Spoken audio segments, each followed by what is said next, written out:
Video के watermark की वजह से परेशान हो। कोई भी वीडियो आप डाउनलोड करते हो टिकटॉक वगैरह से, उसके ऊपर इस तरह से वाटरमार्क आ जाता है और आप चाहते हो कि ये वाटरमार्क ना आए, बिना वाटरमार्क के क्लीन वीडियो डाउनलोड हो। तो बहुत ही सिंपल सा तरीका आपको बताने वाला हूं, इस वीडियो को जल्दी से सेव कर लो।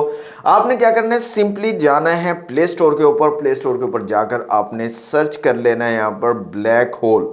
इस तरह से आपने लिखना है ब्लैक होल, सर्च करना है, ये एप्लीकेशन आपके पास आ जाएगी।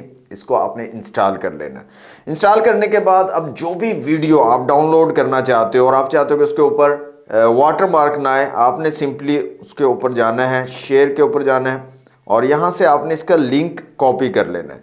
कॉपी लिंक करने के बाद जो एप्लीकेशन आपने इंस्टॉल की है ब्लैक होल, इसको ओपन करना है। इसके ऊपर ये सेंटर में है, इसके ऊपर एक बार क्लिक करना है तो ये एप्लीकेशन ऑटोमेटिकली लिंक को पेस्ट कर देगी यहाँ पर और ऑटोमेटिकली वीडियो को डाउनलोड कर देगी। आपको कोई बटन वगैरह दबाने की जरूरत नहीं है। अब आपको मैं चेक करवा देता हूँ। यहाँ पर देखें, दो वीडियो है। पहली वीडियो जो वाटरमार्क के साथ है, यहाँ पर आप देख सकते हैं वाटरमार्क आ रहा है। और अभी जो वीडियो हमने डाउनलोड किया ब्लैक होल से, यहाँ पर आप देख सकते हैं किसी किस्म का कोई वाटरमार्क नहीं है। बिल्कुल क्लीन साफ सुथरी वीडियो बगैर वाटरमार्क के हमने डाउनलोड कर ली है। तो वीडियो को जल्दी से लाइक और शेयर कर दिए और इस तरह की मजीद useful videos and tips and tricks के लिए अनबॉक्स बाबूजी को फॉलो करना मत भूलिएगा।